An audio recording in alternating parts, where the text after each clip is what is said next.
Boa noite, pessoal. Bem-vindos a mais uma live do CMC, já tradicional das noites de segundas-feiras. Hoje nós vamos falar sobre pecuária de leite. Nós vamos falar sobre vacas de leite no período de transição. O que é período de transição? É o pré-parto e o pós-parto imediato. Só que nós não vamos falar de vacas no período de transição no Brasil. Nós vamos falar de vacas no período de transição nos Estados Unidos.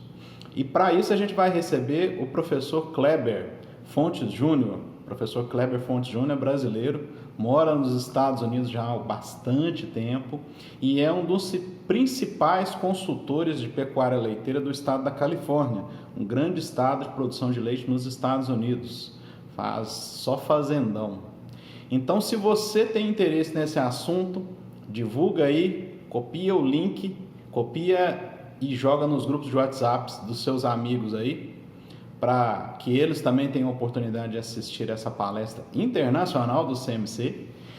E já inscreve-se no canal e ativa o sininho para você não perder os conteúdos exclusivos do CMC.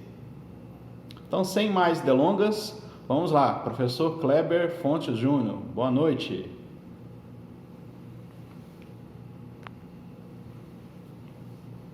Eu estou falando aqui, meu nome é Kleber Fontes, eu moro em Fresno, na Califórnia, numa cidadezinha no norte de Fresno, na Califórnia, e é um prazer muito grande estar com vocês aqui nessa apresentação. Infelizmente, eu não posso estar aí pessoalmente, isso realmente me dói bastante, porque eu sempre quero visitar o meu país e visitar principalmente Minas Gerais, né?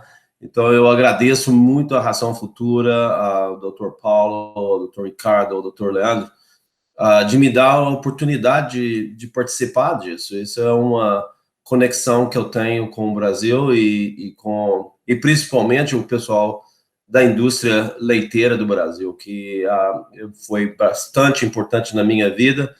A nossa ideia aqui hoje é usar um pouco da experiência que eu tenho aqui para dividir com vocês de como a gente cuida dessas vacas no momento de estresse, nesse momento que elas estão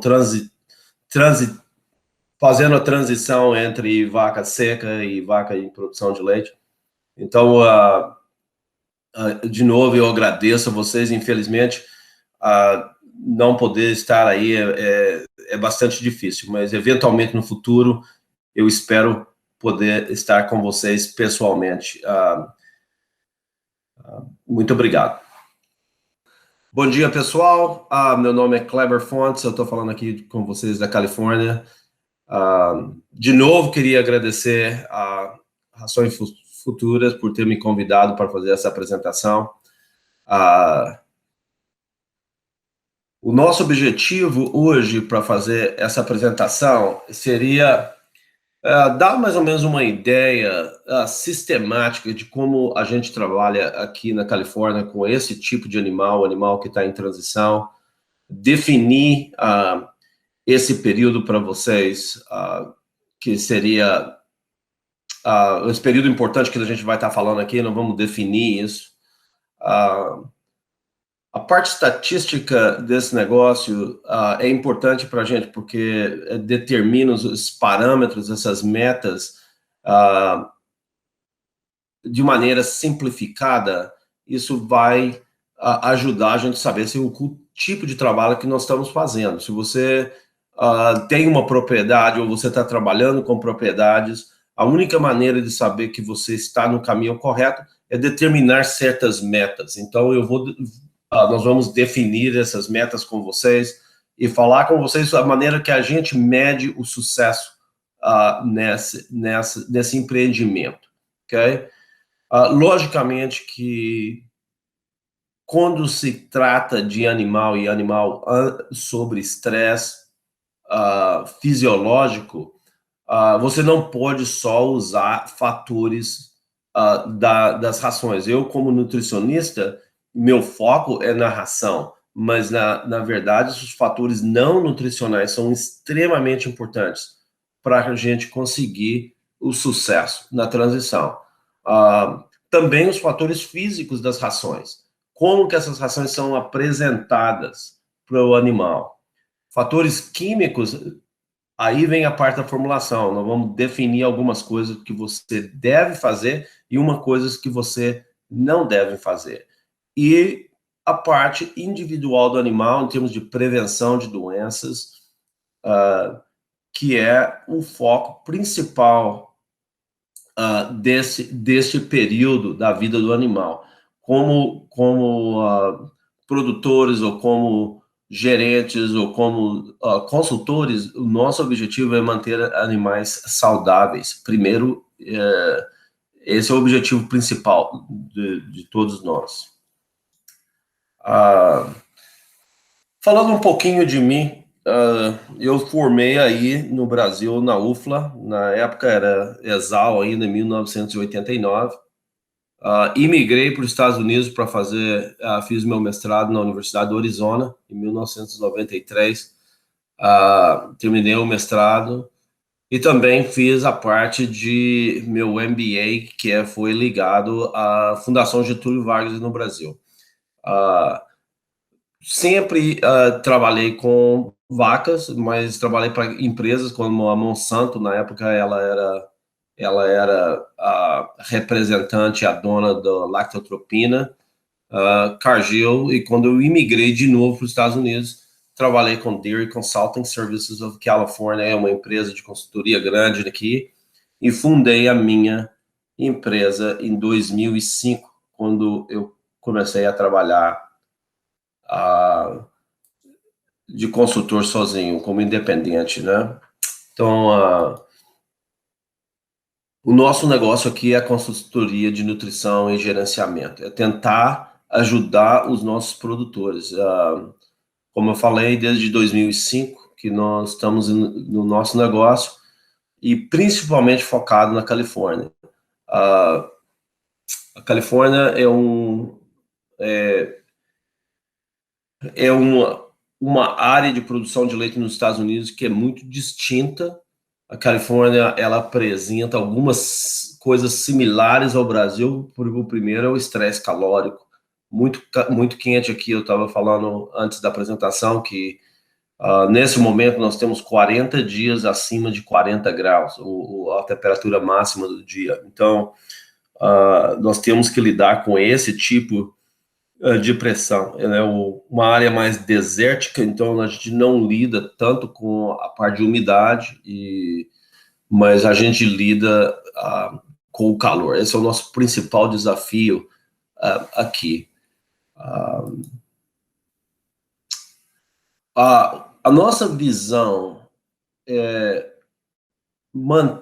para dar um programa de nutrição que seja independente, ok? A nossa ideia é fazer as nossas soluções que são customizadas pelos indivíduos produtores que nós trabalhamos. Tudo é individual, toda fazenda de leite ela tem uma característica diferente. Toda fazenda de leite é um próprio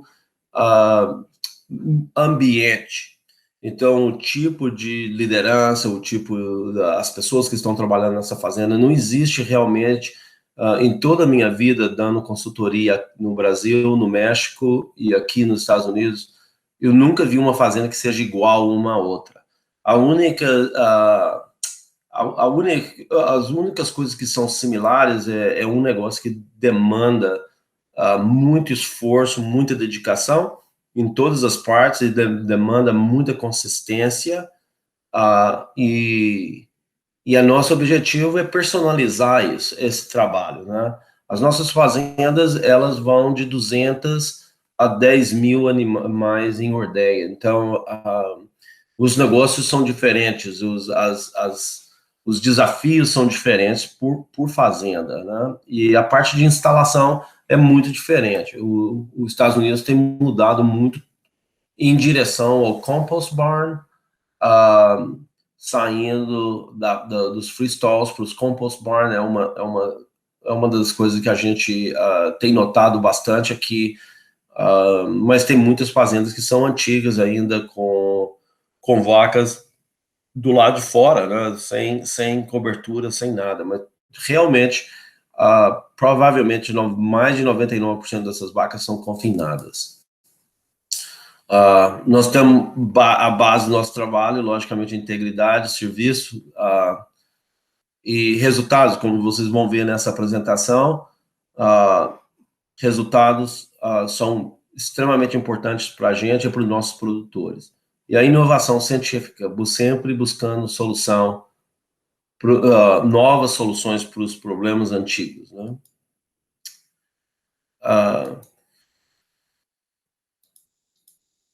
Nossas atividades, nós gostamos de dividir em consultoria operacional, que seria coletar amostras, andar as vacas, fazer observações nos computadores e tomar decisões com os produtores. Essa é a maioria, 80% do nosso trabalho é fazer isso todos os dias. Nós trabalhamos mais ou menos com umas 70 fazendas de leite, são por volta de 150 a 180 mil animais. Então, mantém a gente ocupado tentando entregar a melhor ração para essas vacas em todas essas fazendas, né? Fazemos um pouquinho de consultoria estratégica, que seria dar uma olhada no futuro para leiterias que estão crescendo, para fazendas de leite que estão crescendo. Aqui nos Estados Unidos, nós falamos leiterias, porque tem muitos portugueses aqui, e no Brasil é fazenda de leite. Desculpa. Mudar as estratégias é uma coisa que a gente também coloca na nossa mão, e a consultoria gerencial seria com o pessoal, treinamento. Nos últimos anos, a gente tem focado mais na consultoria operacional, porque as fazendas são muito grandes e tem outros tipos de pessoas profissionais que estão trabalhando na parte estratégica e gerencial. Nós temos 4 nutricionistas trabalhando juntos, o que é excepcional, porque nos dá uma ideia de dividir informações e tudo isso, e cobrir o nosso trabalho. Antes da gente falar do porquê, eu vou contar para vocês mais ou menos uma história. Okay? No começo, quando eu vim para os Estados Unidos a segunda vez, por volta do ano 1999, 2000, quando eu ia numa fazenda, eu sempre ia numa fazenda para resolver problemas. Okay? Logicamente, eu não sou veterinário, então eu não ia para resolver problemas individuais de vacas com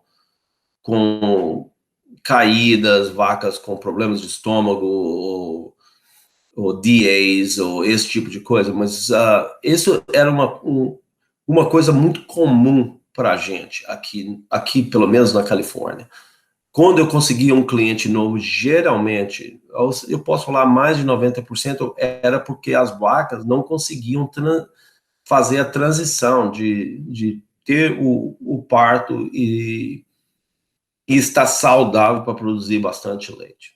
Então, esse era o nosso negócio. Então, o nosso negócio, há 20 anos atrás, a gente colocava soluções, ou essas soluções eram muita coisa além do que a gente devia fazer, ou não dava para a vaca o que ela precisava. Okay? Então, isso é uma área do nosso trabalho que a gente foca realmente. Quando nós entramos numa fazenda de leite, nossa visão está para essa área. Okay? E o porquê disso? Okay? Porque a transição da vaca se correlaciona com vários fatores que são extremamente ligados à rentabilidade do negócio. Okay? Existe um trabalho científico que foi feito pela essa companhia Zoetis em 2016. Eu não lembro exatamente o número de vacas, mas eu penso que deve ter sido mais de 50 mil vacas em várias fazendas da parte norte dos Estados Unidos. Então, quando eles determinaram esse coeficiente de correlação, que aqui nos Estados Unidos nós chamamos de R, square, ou R quadrado, né? Vou colocar aqui como R. Só para vocês terem uma ideia, esse R square, que é o R, e essa correlação é se esse número correlaciona com rentabilidade. Então, na indústria de leite, esse número normalmente é muito confuso.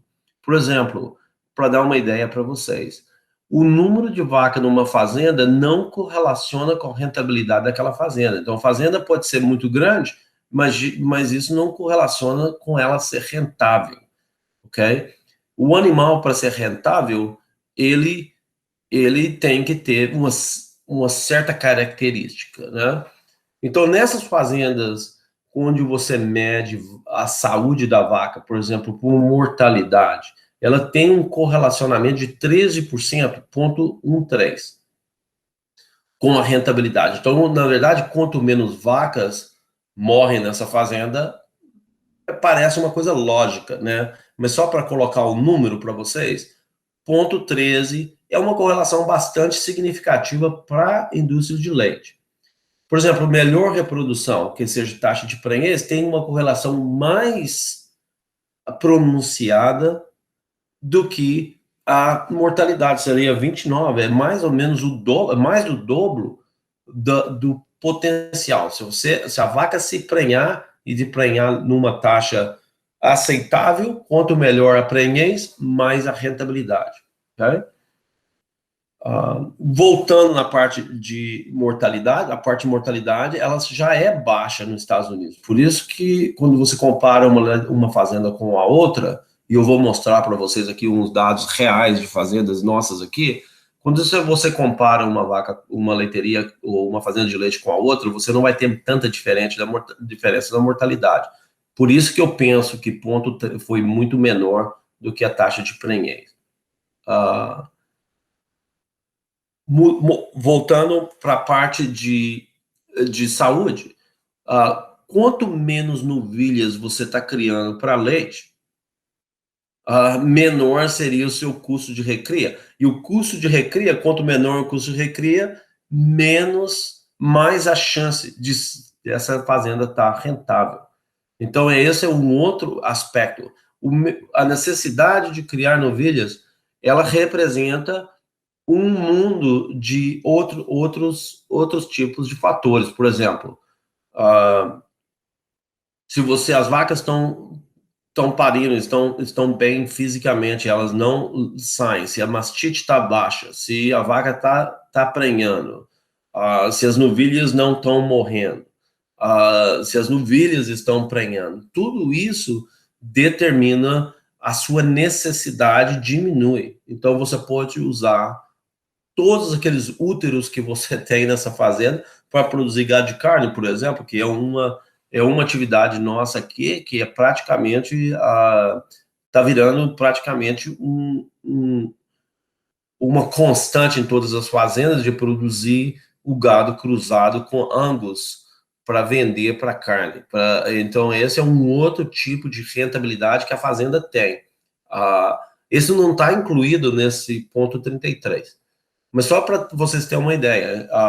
E, logicamente, produção de leite por animal. Quanto mais a produção de leite, no nosso caso aqui, a produção de leite nossa é determinada pelas libras ou quilos de gordura e proteína que uma vaca produz por dia. Não é só o volume de leite, porque aqui a gente vende o leite, o leite é pago por libras ou quilos de gordura e proteína. Então, isso tem uma correlação, logicamente,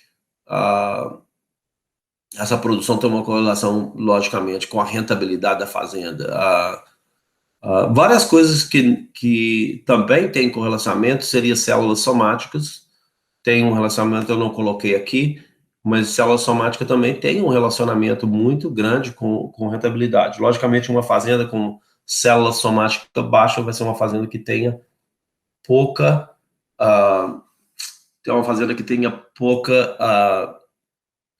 contaminação de bactérias nas vacas, e isso vai ter menos mastite, logicamente menos mastite tem menos vacas vendidas, mortas, etc, ok? Então, só para vocês terem uma ideia de como nós olhamos isso e o porquê dessa transição. Colocando isso aqui em gráficos, né? Se você olhar, eu vou explicar o gráfico aqui, são produção de leite em libras.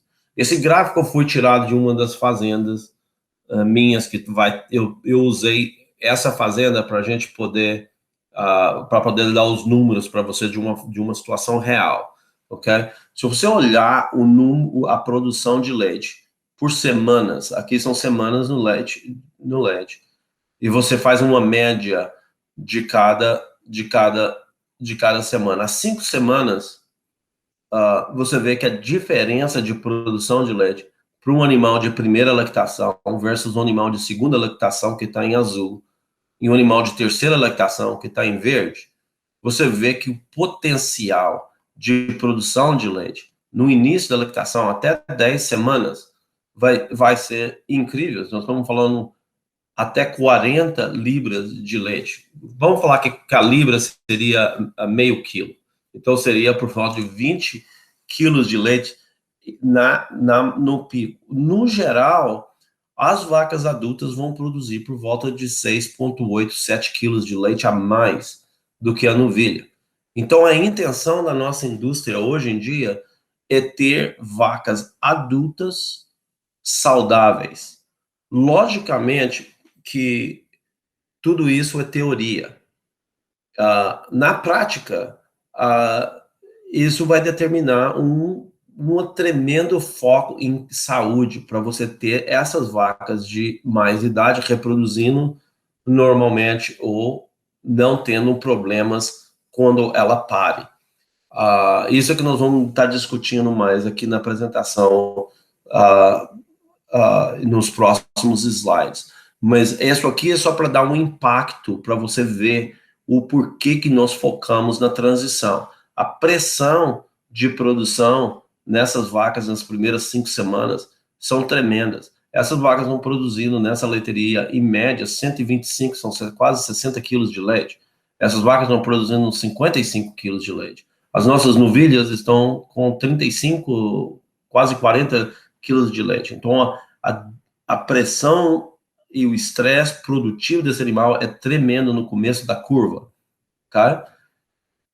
Logicamente que nós não vamos parar, e eu não vou falar muita coisa aqui nessa apresentação de genética, mas nós não vamos parar de falar, nós não vamos parar de melhorar as nossas novilhas, porque as nossas novilhas, quando elas estão entrando, nós queremos que o futuro delas seja aqui em cima.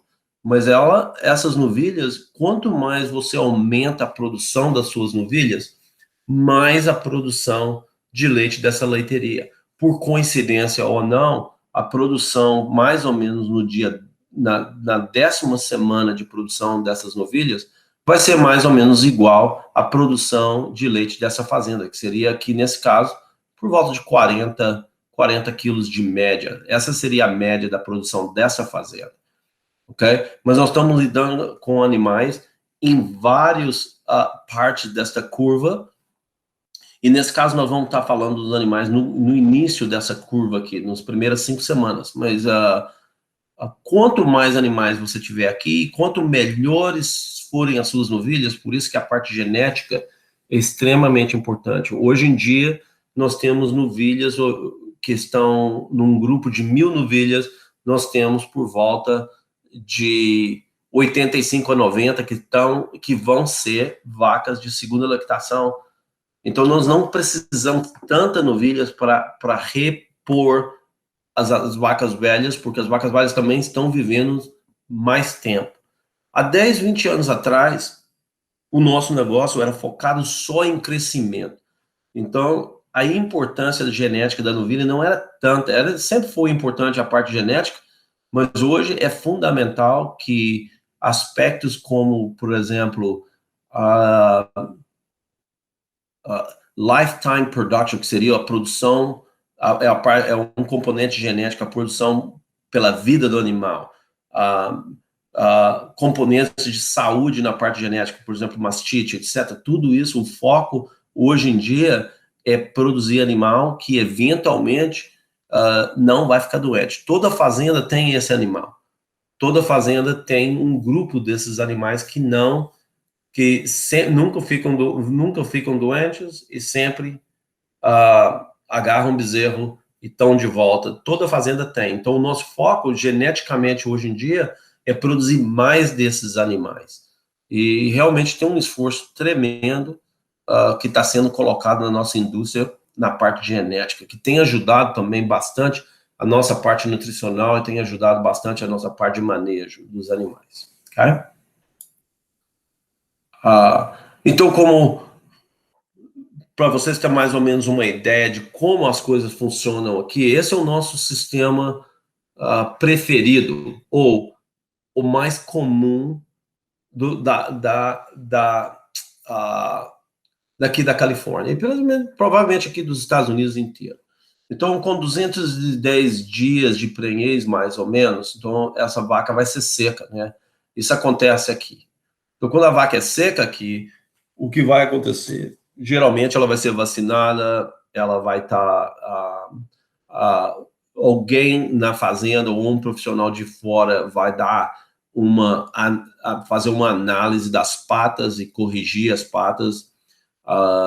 Essa vaca, geralmente o que nós queremos nessa vaca é um lugar confortável, compost barns talvez seria o ideal para esse tipo de animal. Então esse animal vai descansar. Antigamente, nós já tentamos fazer isso de maneiras várias diferentes. Já tentamos fazer isso com 30 dias, que seria por volta de 240 dias de prenhez, e não trabalhou tão bem. Vacas que secam por muito tempo também, elas têm mais um risco de estar obesas e ter mais problema. Então, o que a nossa indústria acabou o que a nossa indústria determinou por tentar vários tipos é fazer a vaca secar por volta de 210, 220 dias. O período de prenhez dos animais na Califórnia ou nos Estados Unidos tem diminuído, porque tem um esforço muito grande para bezerros fêmeas pequenos, para você ter menos dificuldade de parto, e geralmente essas vacas, o período de prenhez dessa vaca é um pouquinho menor.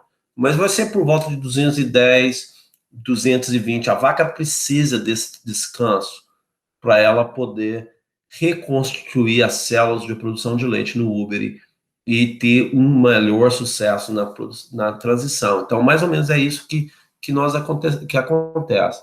Nas fazendas de meio porte e de alto porte, a maioria das fazendas vão segregar essas vacas 3 semanas antes do parto.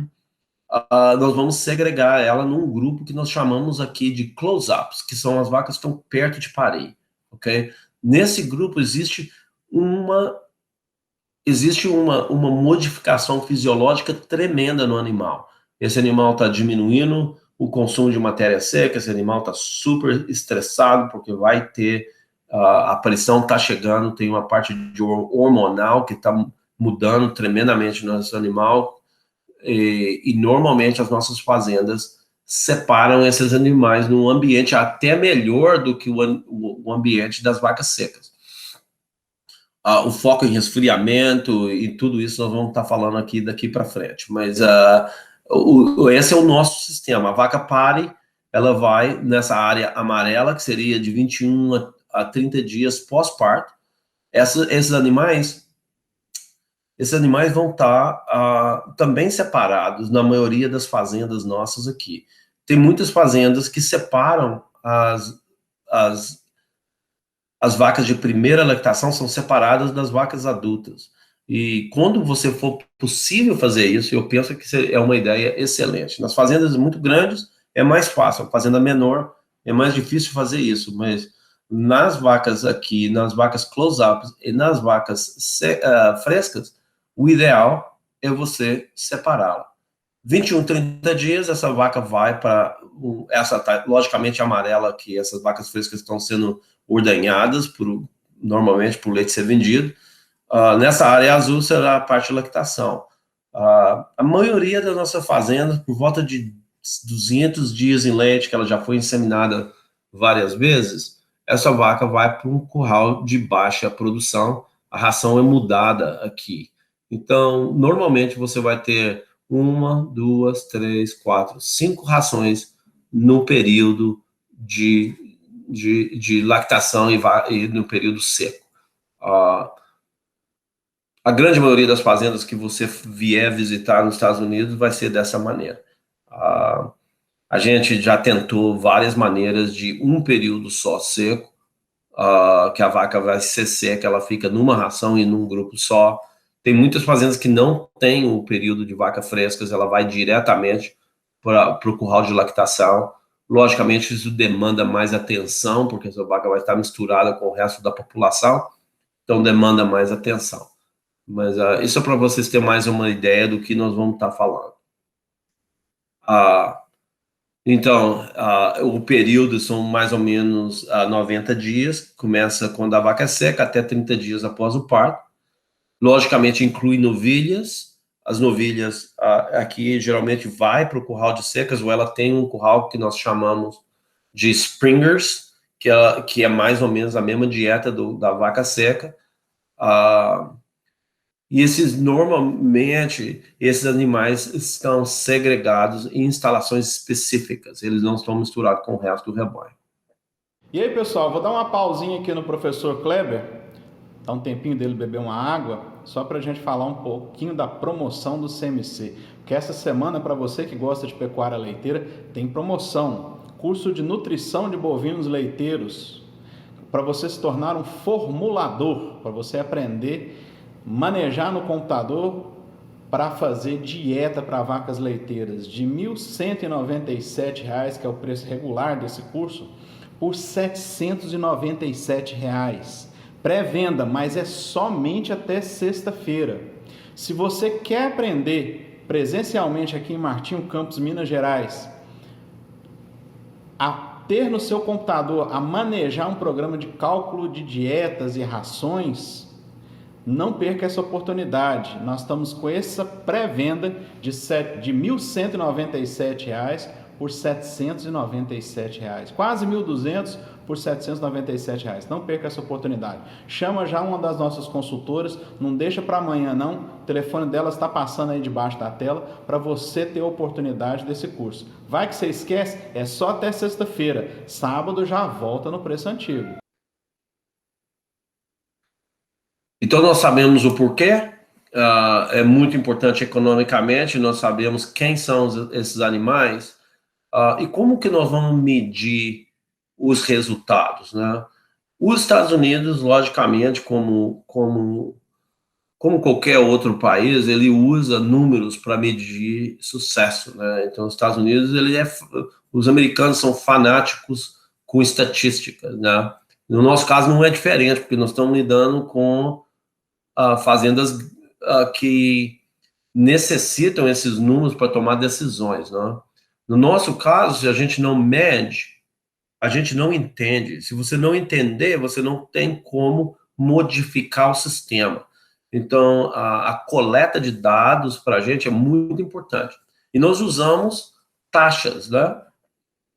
Que seria o número de eventos dividido por número de oportunidades. Então, como em qualquer outra atividade, seja esporte ou outra atividade, você tem oportunidades. As mesmas coisas no basquete, que eu falei na última apresentação que eu fiz. Quantas oportunidades você tem de arremessos e quantos arremessos você fez, tá? No nosso caso aqui, as oportunidades são o número de vacas que parem, tá? E quais são os eventos que acontecem, ok? O problema de estatística, que às vezes o diagnóstico dos problemas é complicadíssimo, né?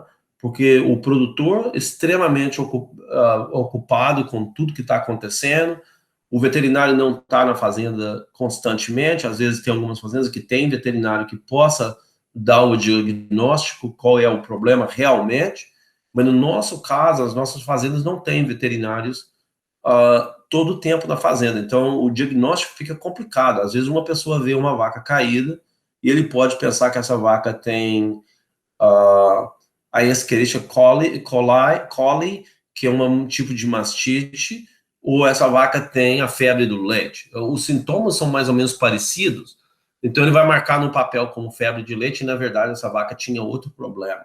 Então, no nosso caso, nós gostamos muito de simplificar o diagnóstico, porque o produtor vai saber, o consultor vai saber, o trabalhador da fazenda também vai saber, tá?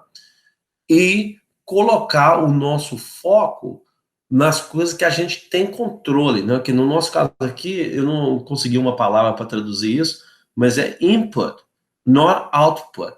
Porque o input, se você falar, ei, eu vou alimentar essas vacas todas 2 vezes por dia, você alimenta as vacas 2 vezes por dia, você tem como controlar isso, você tem como controlar como você limpa, por exemplo, os bebedouros, você tem como controlar se essas vacas têm comida ou não têm comida, você pode controlar se você vai alinhar e trabalhar nos pés das vacas ou não, vacinar ou não. Então, o nosso foco é executar o plano que foi determinado pelas pessoas que estão responsáveis pela atividade, né? E, no nosso caso, nós usamos um período nessa taxa, um período de 1 ano. A razão de período de 1 ano é porque você elimina a flutuação do meio ambiente. No nosso caso, como eu falei aqui no começo da apresentação, nós estamos no meio do verão, acontece todo ano, e alguns anos é um mês mais cedo ou um mês mais tarde, ou é mais quente ou mais frio, mas o verão acontece todo ano. Se você comparar verão com verão, você tem mais ou menos uma ideia melhor de como o seu sistema está trabalhando. Mas no nosso caso, nós usamos a média de 12 meses, porque isso elimina o fator do meio ambiente. Então, a gente sabe se a gente está fazendo progressos ou não estão fazendo progresso com isso, tá?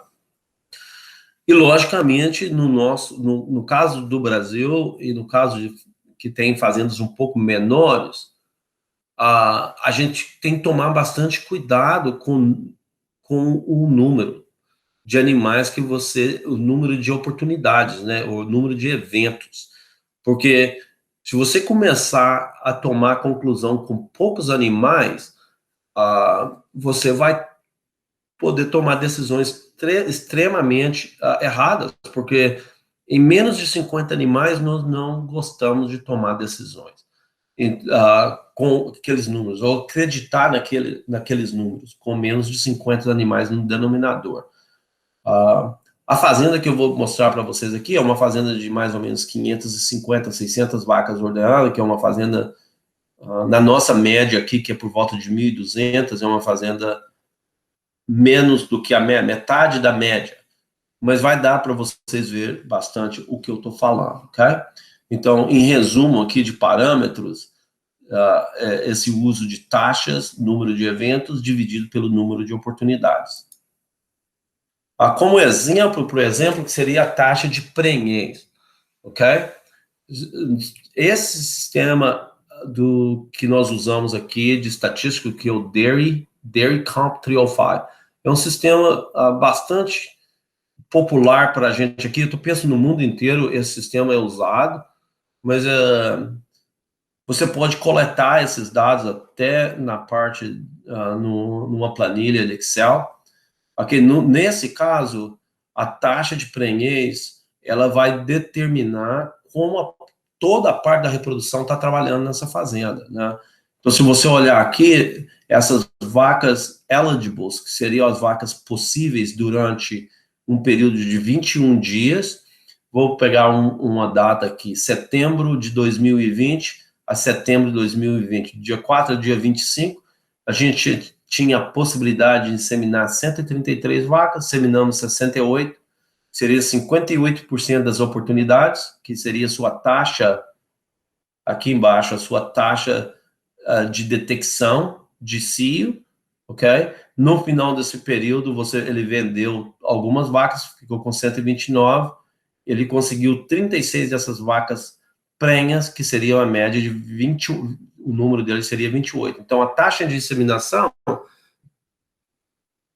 seria 47% no total da taxa, que é a taxa de inseminação, vezes a taxa de concepção nessa leiteria, que é extremamente alta, 53%, deu uma taxa de prenhez de 25%. Toda vez que a fazenda está acima de 20%, nós não nos preocupamos tanto com a parte reprodutiva da fazenda. Mas esse tipo de análise é feita mensalmente para uma fazenda desse tamanho. Talvez de cada 15 dias para uma fazenda muito maior do que essa, porque as coisas mudam muito mais rapidamente. Mas isso é uma indicação, esse parâmetro é uma indicação que a transição das vacas está sendo bem, pelo menos a transição não está afetando a parte reprodutiva. Se esse número tivesse abaixo de 20%, a gente estaria de olho aberto para ver se a parte de transição estaria afetando a parte de reprodução.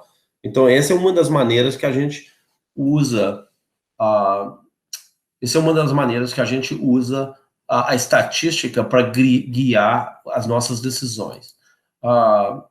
Nesse caso, seria a taxa de remoção, que seria quantas vacas eu vendi antes dos 60 dias de parida, ok? Nesse caso, aqui, nós teríamos vacas sold, vendidas e mortas, e no número de oportunidades, que seriam vacas frescas, 633 vacas pariram nessa leiteria. Seriam 36 foram vendidas ou morreram, seriam por volta de 5,68%. A meta nossa é estar abaixo de 7%. Então, se você estiver medindo esses números e você estiver abaixo de 7%, com um mínimo de 50 vacas, por exemplo, você vai estar no caminho certo. Então, isso nos dá tranquilidade para continuar focando em outras áreas da fazenda. A outra área que nós usamos aqui é bezerro, taxa de mortalidade de primeiro dia. Essa determina isso determina como está sendo feito o trabalho na maternidade, né? Se você tem mais de 5% das suas bezerras morrendo na maternidade, você vai estar com... Desculpa. Se tiver com mais de 5%, você vai estar tendo problema na sua maternidade. Nesse caso, nós estamos a 4%. Morremos 28 bezerros no total, em 633 partos, ok? Então é mais ou menos essa ideia. Esses números podem ser coletados, você não pensa que você precisa desse sistema, você pode coletar esses números numa planilha Excel ou em outro tipo de planilha, e sabendo a meta, você pode determinar se você está fazendo um trabalho bom ou não, ok?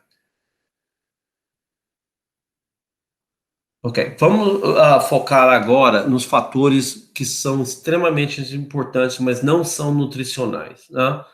No nosso caso aqui, espaço é rei. Nós precisamos ter espaço.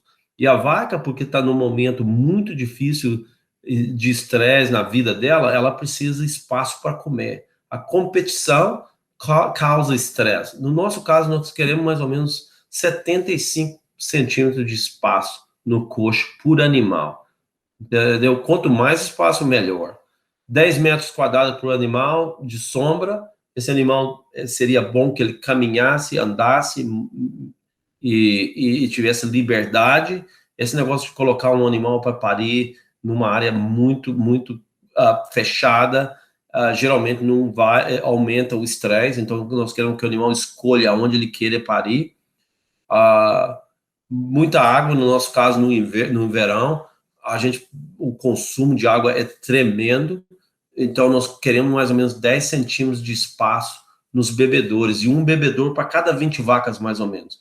Eu acho que isso te dá o animal, a vantagem do animal comer mais, ok? Sistema de resfriamento, né? No nosso caso aqui, para a saúde da mãe e para a saúde do bezerro, é imperativo que a gente tenha esse sistema. No nosso caso, nós usamos os soakers e usamos ventiladores, mas é evaporação, tá? Esse é o nosso caso. Nós estamos no deserto e nós usamos a evaporação para manter a vaca fria. Não é nem para resfriar a vaca, é para não deixar ela aquecer, tá? Manter as camas extremamente confortáveis, não? Especialmente nos últimos 10 dias, onde a vaca começa a vazar leite e a mastite, evitando mastite. É extremamente importante manter isso nos compost barns. Isso ajuda bastante, porque você está sempre mexendo o esterco e fermentando aquilo. Eu penso que seria uma ideia boa de ter essas vacas também sob esse sistema. E o foco geral aqui é consumo de matéria seca, né? Porque se você dá mais espaço para a vaca, ela tem água, água limpa, a comida está apresentada todo o tempo, ela tem disponibilidade de comida, ela vai comer melhor, e se a vaca comer melhor, o resultado vai estar muito melhor. Fatores não nutricionais, outros fatores seriam obedecer as indicações para vacinação. De novo, eu não sou veterinário, então seguir a determinação dos veterinários no sistema estratégico de como vacinar esses animais. Eu não posso estressar isso mais, porque eu acho que se a vaca não andar, ela não come. Se ela não andar, ela não reproduz. Se ela não andar, então alinhamento e tratamento das patas, especialmente quando você seca esse animal, isso é uma oportunidade tremenda para rentabilidade, porque esse animal vai estar se movendo mais livremente, sem dor, e esse animal vai comer melhor e vai ter melhor resultado. E ter um plano definido e executado para o tratamento do úbere, né, dessa vaca. Essa vaca, como eu falei, nos últimos 10 dias ela vai começar a vazar leite, e mastite é um dos fatores mais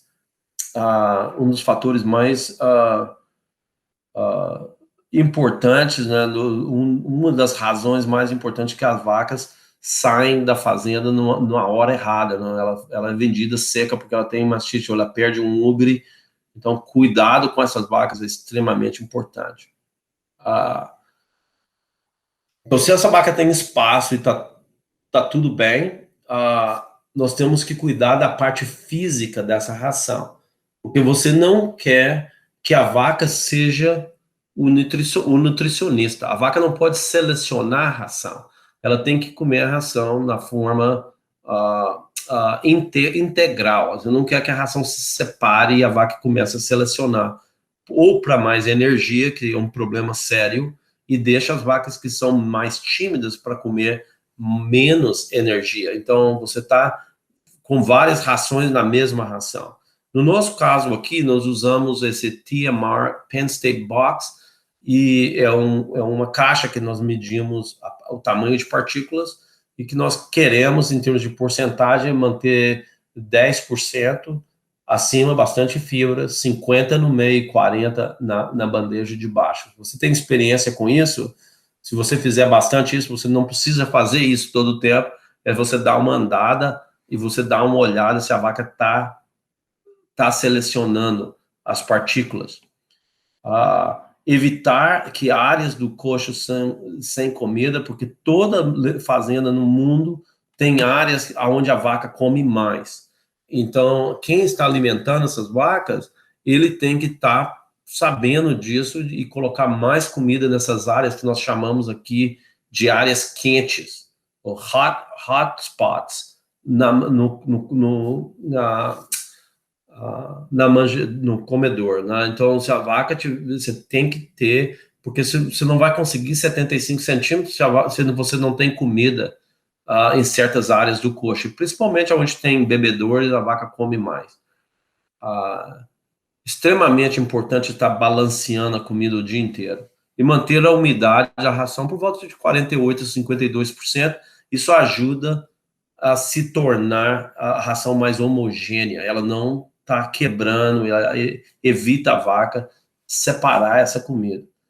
De novo, o foco é sempre aumentar o consumo de matéria seca. Se a sua vaca estiver comendo bastante, 28, 29 libras, que seria por volta de 14, 15 quilos de matéria seca por dia, geralmente você não tem muitos problemas com esses animais. Tá? Aqui é mais ou menos uma ideia do aspecto físico dessa ração. Se você olhar aqui, é uma chave da minha caminhonete, são mais ou menos 9 centímetros. Tirando a fotografia de cima da comida, é mais ou menos isso que parece, né?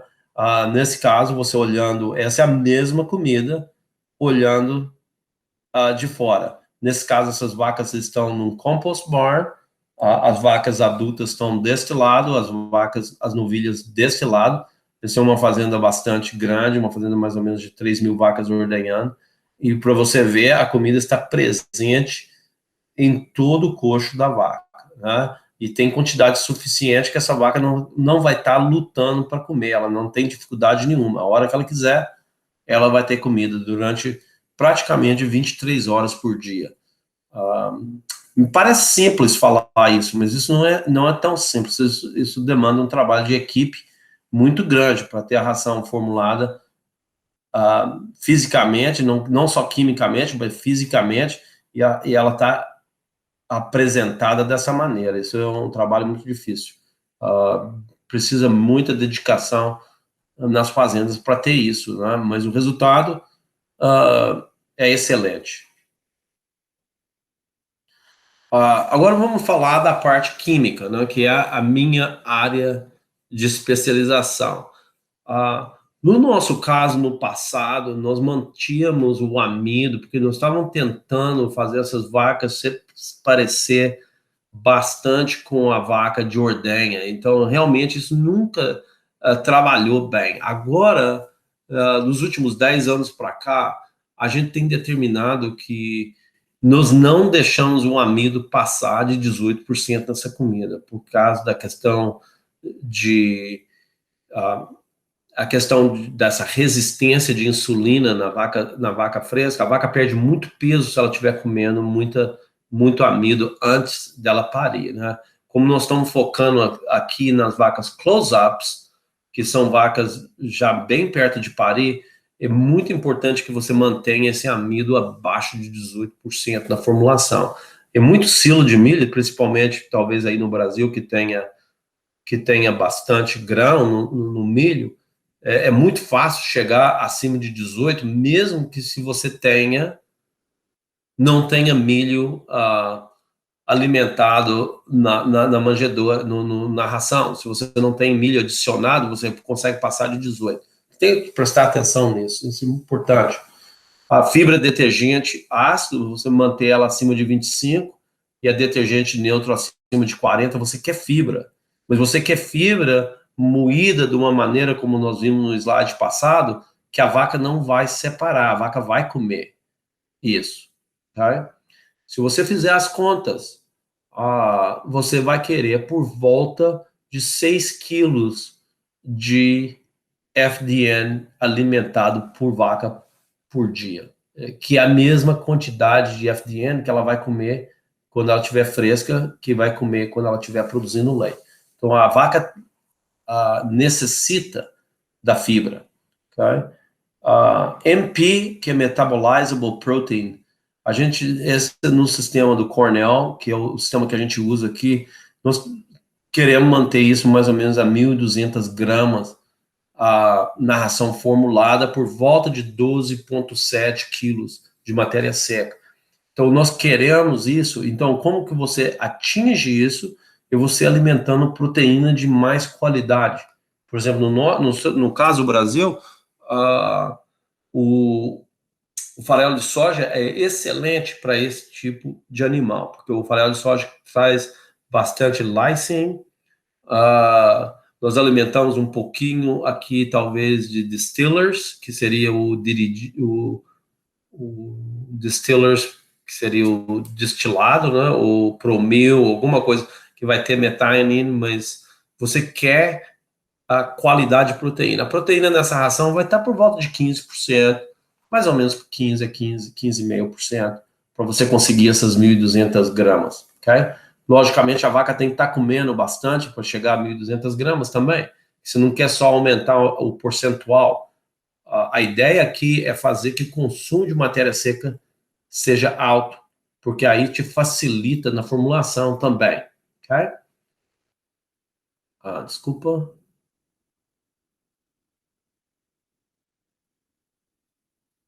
Ops, desculpa.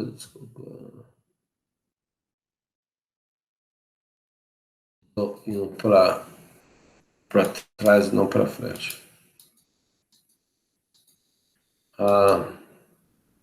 Logicamente, a comida tem que estar misturada de uma maneira ideal, porque dessa maneira você pode dar mais fibra, né?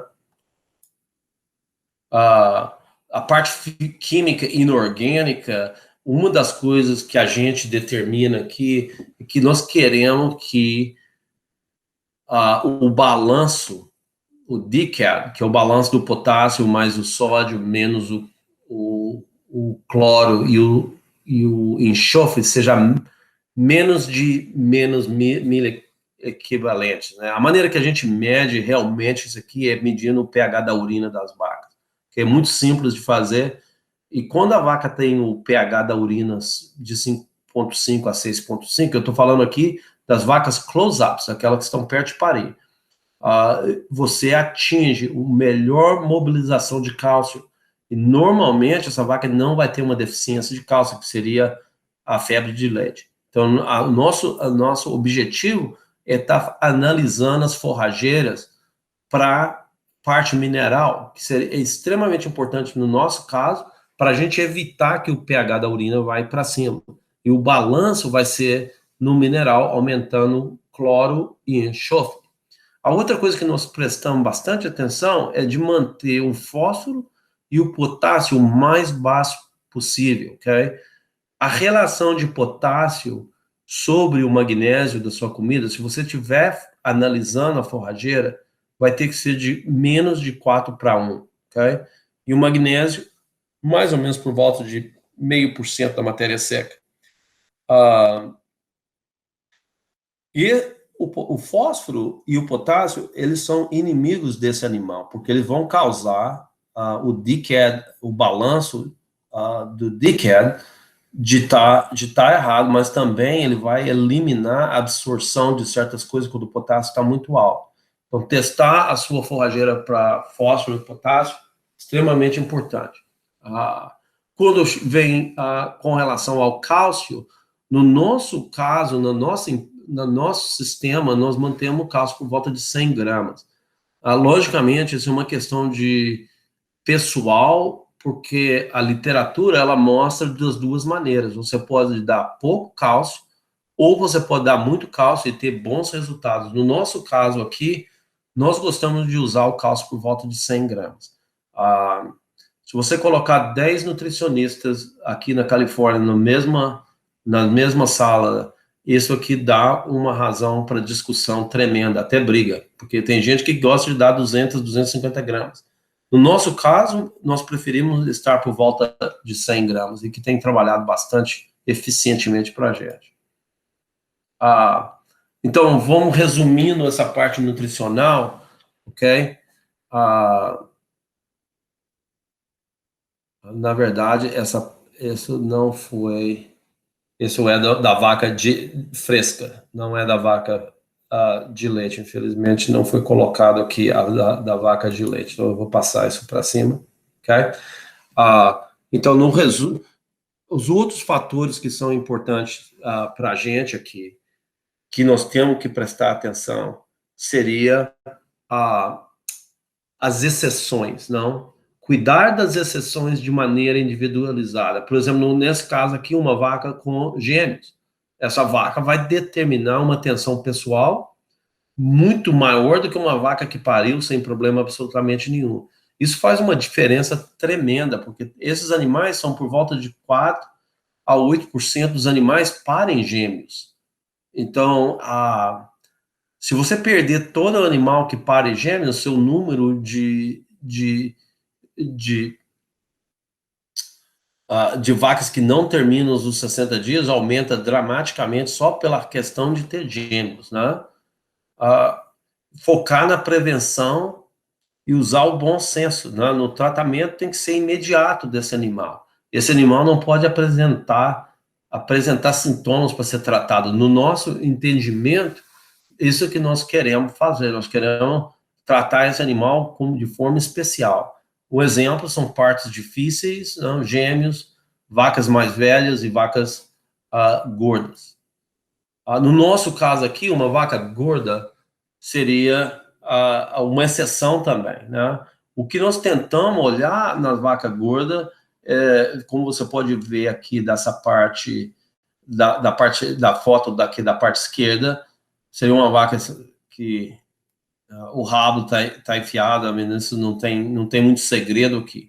Mas o principal que nós estamos focando na parte direita seria essa gordura visceral. Porque às vezes você tem uma vaca que é mais forte, uma vaca mais grande, que parece um pouquinho mais obesa, mas na verdade, se ela tiver essa parte que nós chamamos brisket, se essa parte tiver bem magra, essa parte da frente, ela não tiver acumulada, igual essa vaca aqui, ela tem muita gordura acumulada na parte visceral. Isso tem uma correlação muito grande com problemas de saúde, como essa vaca tem gordura visceral. Gordura visceral e gordura na brisket tem uma correlação também muito alta, por isso que a gente sabe que essas vacas têm gordura visceral. Então, esse animal é uma exceção. Esse animal vai ter que ser observado de maneira completamente diferente do normal da fazenda, se você quiser que esse animal continue na fazenda. Né? Como conclusão, logicamente que é um fator, o fator de sucesso nas vacas frescas e na transição, ele determina um trabalho de equipe, determina um sistema pré-determinado, qualquer fator, como eu falei no começo da apresentação, todas as fazendas são diferentes, mas o sistema de manejo desses animais tem que ser executado da maneira que vocês, de cada fazenda, determina. A execução é muito importante, tem que ser um trabalho de equipe entre o produtor, os trabalhadores, quem está cuidando da vaca pessoalmente. Né? Atenção a detalhes e a atenção individualizada desses animais, que são exceção, porque se você tiver 5% de gêmeos e você tiver 5% de vacas gordas, você tem 10% dessas vacas vão ter uma probabilidade muito grande de ter problema. Então, a atenção individualizada para esses animais e seguir a orientação dos veterinários de como tratar essas vacas de uma maneira mais preventiva, mais individual. Né? Manter a consistência da dieta e do manejo, eliminar estresse seria a parte mais importante desse negócio, eliminar o estresse do animal. O animal sem estresse vai produzir muito, muito mais leite. Muito obrigado de novo.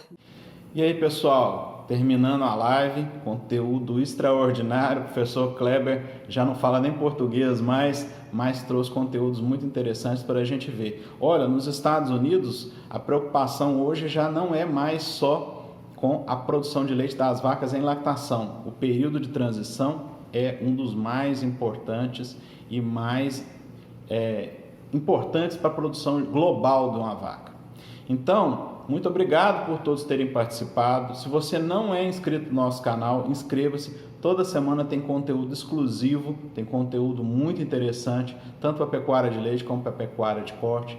Inscreva-se, ativa o sininho. O YouTube vai te dar uma notificação meia hora antes das nossas lives. Não perca essa oportunidade. E se você fez perguntas para a gente e quer saber a resposta delas, inscreva-se também no nosso canal para que você tenha acesso a essas perguntas. Elas vão ser postadas aí no YouTube ao longo da semana. E para você saber a sua resposta, clica no inscrever-se e ativa o sininho.